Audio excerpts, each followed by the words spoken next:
Hi friends, welcome to cook with Gowri channel. இன்றைக்கி நம்ம subscriber ஒருத்தவங்க லக்ஷ்மின்னு ஒருத்தவங்க அவங்க வந்து தக்காளி சாதம் எப்படி பண்ணுறதுன்றத வீடியோவில் போட சொன்னாங்க. அவங்களுக்காக தக்காளி சாதம் குக்கர்லேயே எப்படி பண்ணுறதுன்றத நம்ம பார்க்க போகிறோம். அதுக்கு இந்த ஆனியன் ரைத்தாவே ரொம்ப சூப்பராக இருக்கும். ஸோ நீங்கள் வந்து நான் சொல்கிற இந்த மெத்தடில் நீங்கள் செஞ்சு பார்த்தீங்கன்னா, நான் இதில் தேங்காயெலாம் அரைச்சி விட்டு நான் பண்ணுறேன். இது வந்து ஒரு தக்காளி சாதம் ஒரு டிஃப்ரெண்ட் டேஸ்ட்டில் இருக்கும். நீங்கள் நார்மலாக பண்ணுறதோட இந்த மாதிரி ட்ரை பண்ணி பார்த்தீங்கன்னா இதுவும் சூப்பராக இருக்கும். ஸோ இது எப்படி பண்ணுறதுன்றதை நம்ம வீடியோவில் பார்க்கலாம். வீடியோக்குள்ளே போகிறதுக்கு முன்னாடி குக் வித் கௌரி சேனலை மறக்காமல் சப்ஸ்கிரைப் பண்ணிவிட்டு ஆல் பட்டனை ப்ரெஸ் பண்ணி வச்சுக்கோங்க. அப்போ தான் நான் போடுற அடுத்தடுத்த வீடியோவில் உங்களுக்கு நோட்டிஃபிகேஷனாக வரும். வாங்க இப்போ வீடியோக்குள்ளே போகலாம். இப்போ நம்ம தக்காளி சாதம் பண்ணுறதுக்கு வந்து இந்த மாதிரி ஒரு குக்கர் வச்சு அந்த குக்கரில் நான் ஃபஸ்ட்டு ஒரு 2 ஸ்பூன் நெய் விட்டுக்கிறேன்.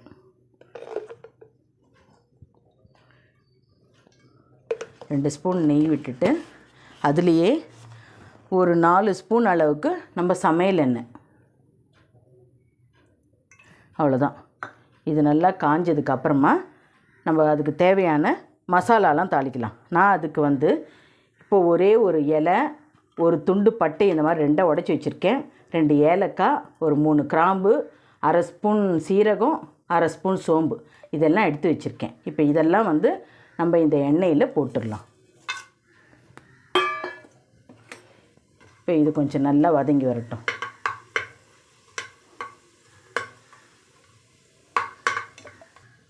பாருங்க, இப்போ நம்ம போட்ட மசாலாலாம் நல்லா பொரிஞ்சு வந்துருச்சு.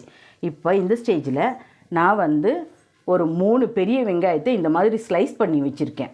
இந்த மாதிரி நம்ம தக்காளி சாதத்துக்கு வந்து இந்த மாதிரி ஸ்லைஸ் பண்ணி போட்டால் தான் வந்து ரொம்ப நல்லாயிருக்கும். அதனால் வெங்காயத்தை இந்த மாதிரி ஸ்லைஸ் பண்ணி வச்சுக்கோங்க. 3 பெரிய வெங்காயம் ஸ்லைஸ் பண்ணியிருக்கேன். அதுக்கப்புறமா ஒரு 4-5 பச்சை மிளகா, அப்புறம் அதே மாதிரி தக்காளி வெங்காயத்துக்கு ஈக்குவலாக தக்காளியும் வந்து நல்ல பெரிய தக்காளியாக ஒரு 4 தக்காளி இந்த மாதிரி அரிஞ்சு வச்சுக்கோங்க. இப்போ வந்து ஃபஸ்ட்டு வெங்காயத்தை போடலாம். வெங்காயமும் பச்சை மிளகாவும் இதில் போட்டு நல்லா வதக்கிக்கலாம். இது வந்து கொஞ்சம் கலர் சேஞ்ச் ஆகிற வரைக்கும் நம்ம வதக்கணும் வெங்காயத்தை. அப்போ தான் தக்காளி சாதம் நம்மளுக்கு நல்லா இருக்கும்.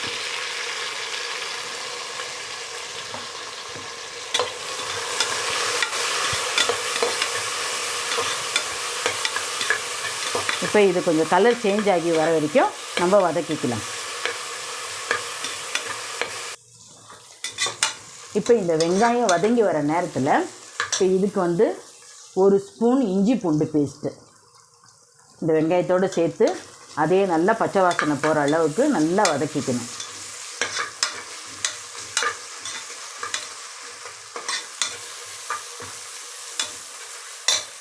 அதுக்கப்புறமா கொஞ்சமாக கொத்தமல்லி அதையும் இந்த வெங்காயத்திலே போட்டு நல்லா வதக்கிக்கலாம். அப்போ தான் அந்த வாசனை வந்து நம்ம தக்காளி சாதத்தில் நல்லா வரும். இந்த எண்ணெயிலேயே போட்டு நல்லா இது எல்லாத்தையும் வதக்கணும்.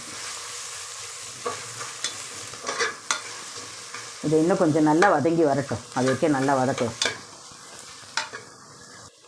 ஓகே, பாருங்கள், நம்மளுடைய வெங்காயம்லாம் நல்லா இந்த மாதிரி வதங்கி வந்துருச்சு பாருங்கள். இப்போ இந்த ஸ்டேஜில் நம்ம கட் பண்ணி வச்சுருக்க இந்த தக்காளியை இதோடு போட்டுக்கலாம்.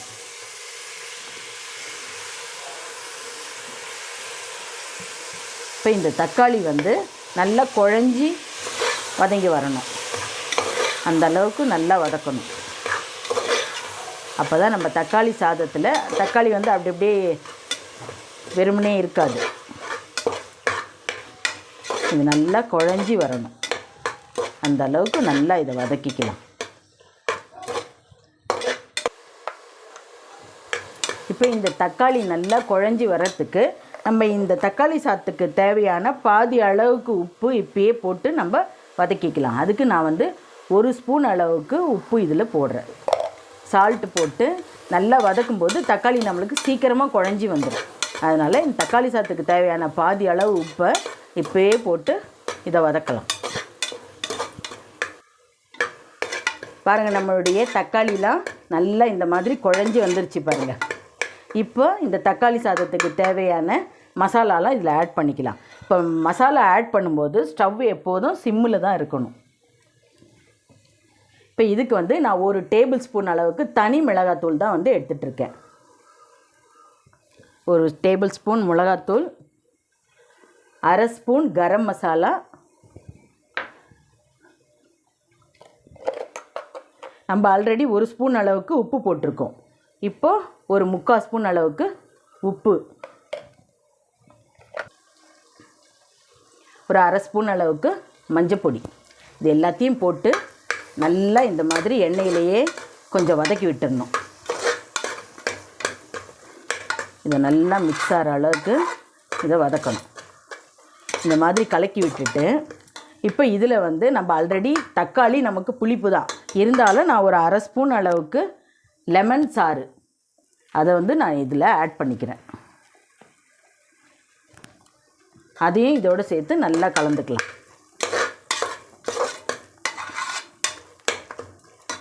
இப்போ இதில் வந்து ஒரு 1/2 கரண்டி நல்ல கெட்டி தயிர், 1/2 கரண்டி நல்ல கெட்டி தயிர் இதில் ஊற்றி அதையும் சேர்த்து நல்லா மிக்ஸ் பண்ணிக்கலாம்.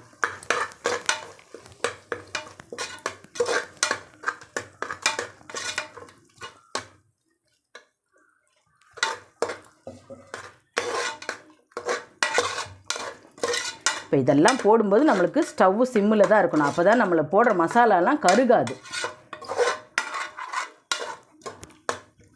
இப்போ இதெல்லாம் நல்லா மிக்ஸ் ஆகி வந்துருச்சு. இப்போ இந்த ஸ்டேஜில் நான் வந்து ஒரு 3 கப்பு அரிசி பாஸ்மதி ரைஸு ஒரு 1/2 மணி நேரத்துக்கு முன்னாடி நல்லா கழுவிட்டு ஊற வச்சு இந்த மாதிரி வடிகட்டி வச்சுருக்கேன். இப்போ இதை வந்து இதில் போட்டு நல்லா கலக்கலாம்.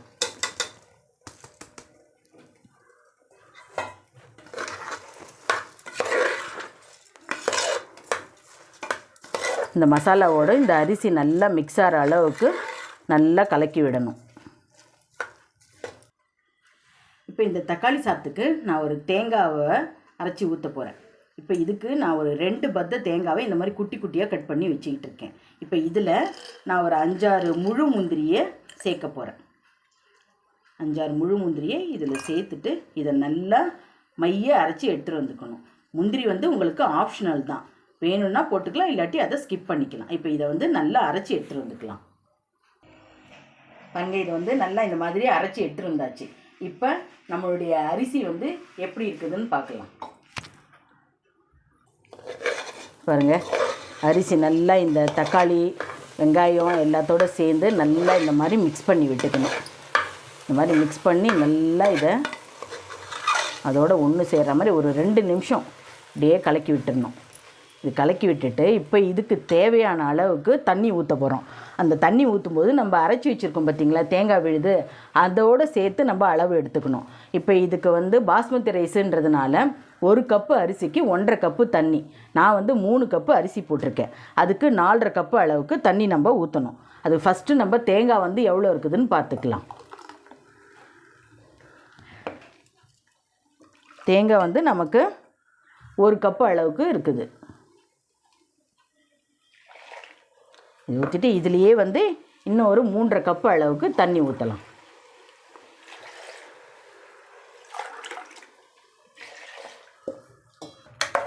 இப்போ பாருங்கள், இதுக்கு தேவையான அளவுக்கு தண்ணி நம்ம ஊற்றியாச்சு. இப்போ இதை வந்து நல்லா இந்த மாதிரி கலக்கி விட்டுறணும். இந்த மாதிரி கலக்கிட்டு இந்த ஸ்டேஜில் நீங்கள் உப்பு பார்த்துக்கணும், உப்பு சரி பார்த்துக்கணும். உப்பு கம்மியாக இருந்ததுன்னா இந்த ஸ்டேஜில் நீங்கள் வந்து ஆட் பண்ணிக்கலாம். இப்போ இதுக்கு வந்து எப்படின்னா நம்ம குக்கரில் தாளிக்கிறோன்றதுனால உப்பு நம்ம இப்போ சரி பார்த்துட்டு உப்பு 1 கல் அதிகமாக இருக்கணும். இப்போ இந்த ஸ்டேஜில் நம்ம செக் பண்ணும்போது உப்பு 1 கல் அதிகமாக இருந்தால் தான் வந்து நம்ம சாப்பாடு ரெடி ஆகி வரும்போது கரெக்டாக இருக்கும்.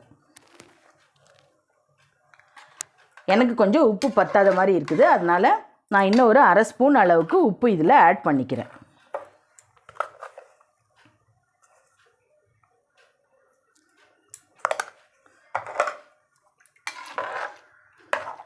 இப்போ இதை வந்து நல்லா இது கொதிக்கணும். இது கொதிக்கிற வரைக்கும் இதை ஒரு தட்டை போட்டு மூடி வச்சிடலாம். தட்டு போட்டு மூடிட்டு இது நல்லா கொதிச்சதுக்கப்புறமா என்ன பண்ணணும்னு நான் சொல்கிறேன். பாருங்க, இந்த மாதிரி தட்டை போட்டு மூடிட்டு நம்ம ஃப்ளேமை வந்து ஃபுல் ஃப்ளேம் வச்சிடணும். ஃபுல் ஃப்ளேம் வச்சதுக்கப்புறமா இது நல்லா கொதித்து வரட்டும். கொதித்து வந்ததுக்கப்புறமா என்ன பண்ணணும்னு நான் சொல்கிறேன். பாருங்கள் நம்மளுடைய இது தக்காளி சாதத்துக்கு வந்து இது நல்லா இப்படி கொதிச்சு வருது பாருங்கள். இப்போ இந்த ஸ்டேஜில் நம்ம என்ன பண்ணணும், ஸ்டவ்வை வந்து ஃபுல் சிம் பண்ணிடணும். ஃபுல்லாக சிம் பண்ணிவிட்டு நல்லா இதை வந்து கலக்கி விட்டுடணும்.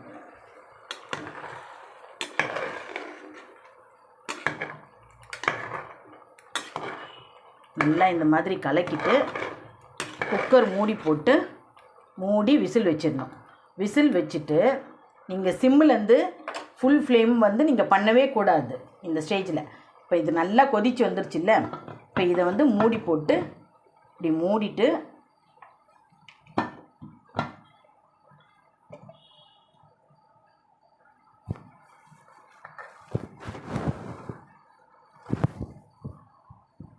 மூடி விசில் வச்சிடணும். நம்ம விசில் வச்சிட்டோம்னா ஃபுல் சிம்மில் எப்படியே வச்சிடணும். வச்சுட்டு ஒரு 15 நிமிஷம் சிம்மிலேயே இருக்கட்டும். 15 நிமிஷம். நீங்கள் இதுக்கு விசில் வரணுன்ற அவசியமே இல்லை, ஏன்னா நம்ம பாஸ்மதி ரைஸ் தான் யூஸ் பண்ணுறோம், அது சீக்கிரமாகவே வெந்து வந்துடும். அதனால் சிம்மிலேயே 15 நிமிஷம் அப்படியே இருக்கணும். அப்படியே இருந்து 15 நிமிஷத்துக்கு அப்புறமா ஆஃப் பண்ணிவிட்டு நம்ம ஓப்பன் பண்ணோன்னா நம்மளுடைய தக்காளி சாதம் சூப்பராக ரெடி ஆகிடும். பாருங்கள் 15 நிமிஷம் ஆயிடுச்சு. இப்போ சவுண்டெல்லாம் அடங்கி இப்போ எப்படி இருக்குன்றதை நம்ம ஓப்பன் பண்ணி பார்க்கலாம். வா, சூப்பராக ரெடி ஆகிடுச்சு பாருங்கள் நம்மளுடைய தக்காளி சாதம். இது அப்படியே பொறுமையாக அப்படியே ஜென்டிலாக கலக்கி விடணும். நம்மளுக்கு அரிசி உடையாத மாதிரி இந்த மாதிரி லைட்டாக அப்படி கலக்கி விடணும்.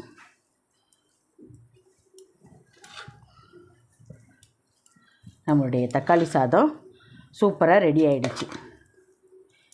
ஓகே ஃப்ரெண்ட்ஸ், நீங்களும் வந்து உங்கள் வீட்டில் இதே அளவோட உங்கள் வீட்லேயே நீங்கள் இதே மாதிரி மெத்தடில் நீங்கள் செஞ்சு பாருங்கள். இது வந்து வேறு மாதிரி ஒரு டேஸ்ட் இருக்கும். நீங்கள் நார்மலாக செய்கிறதோட இந்த மாதிரி தேங்காய்லாம் அரைச்சி விட்டு தக்காளி சாதம் பண்ணிங்கன்னா இது ஒரு டேஸ்ட்டில் இருக்கும். இந்த மாதிரி செஞ்சு பார்த்துட்டு எப்படி வந்ததுன்றதை எனக்கு கமெண்ட்டில் சொல்லுங்கள். இந்த வீடியோ பிடிச்சிருந்ததா லைக் பண்ணுங்கள், ஷேர் பண்ணுங்கள், கமெண்ட் பண்ணுங்கள். அப்படியே குக்கு வித் கௌரி சேனலை மறக்காமல் சப்ஸ்கிரைப் பண்ணிவிட்டு ஆல் பட்டனை ப்ரெஸ் பண்ணி வச்சுக்கோங்க.